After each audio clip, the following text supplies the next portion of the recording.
Comment voir celle que tout le monde veut voir? New York, l'incontournable, attire 50 millions de visiteurs chaque année. Mais ici, on n'a jamais le temps de tout voir, de tout faire. Alors quels sont les chemins qu'il faut privilégier? Le ciel, la rivière ou la terre? Pour ceux qui en ont les moyens, la vue du ciel est évidemment la plus spectaculaire. Plus qu'un survol, c'est une expérience. On embarque avec de la musique dans la tête et on en prend plein les yeux. C'est le meilleur cadeau d'anniversaire. C'est super, c'est vraiment génial. 7 hélicoptères tournent en permanence au-dessus de Manhattan pour des survols de 12 minutes. Il faut compter 160 $, environ 130 € par personne. Pour ce prix, on voit l'essentiel, de la Statue de la Liberté jusqu'à Central Park, en passant par les gratte-ciel et le One World Trade Center. Un sentiment d'hyperpuissance gagne ses passagers.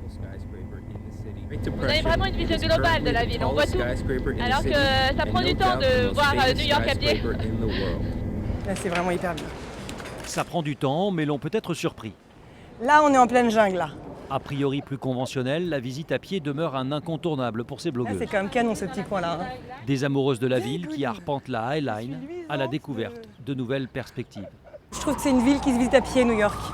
Il n'y a pas mieux pour sentir, comme c'est une ville qui va très vite, qui bouge tout le temps et qui bouge beaucoup, c'est chouette de se dire qu'on va au rythme de ses pas. Perpendiculaire aux avenues, cette coulée verte permet des vues en enfilade tout en prenant de la hauteur. C'est en fait un parc de 3 km. Les New-Yorkais en ont fait l'endroit idéal pour lire, discuter et s'aérer, loin du tumulte.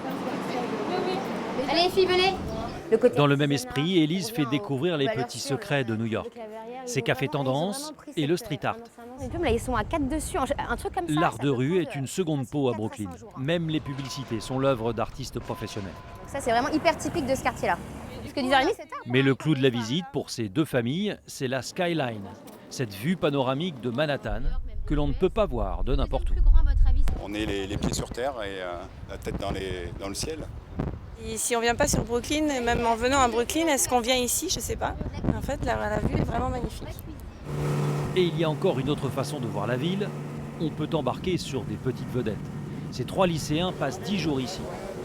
Ils se sont offerts 1h30 de navigation avec un service en français et personnalisé.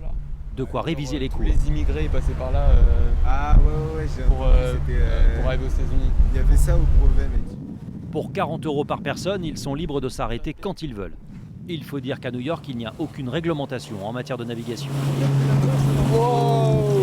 Quand on est dans Manhattan, on a tendance à beaucoup lever la tête, etc. Alors que là, on peut juste admirer le paysage. On voit bien, justement, comme j'ai dit, la différence de taille entre les différents buildings, etc. On peut tous bien les voir, tout ça, donc c'est vraiment super sympa. Il n'y a que de la rivière que l'on peut apprécier cette architecture, cette ville de géants. Arriver par la mer, c'est aussi se mettre à la place des migrants, de ceux qui l'ont construite.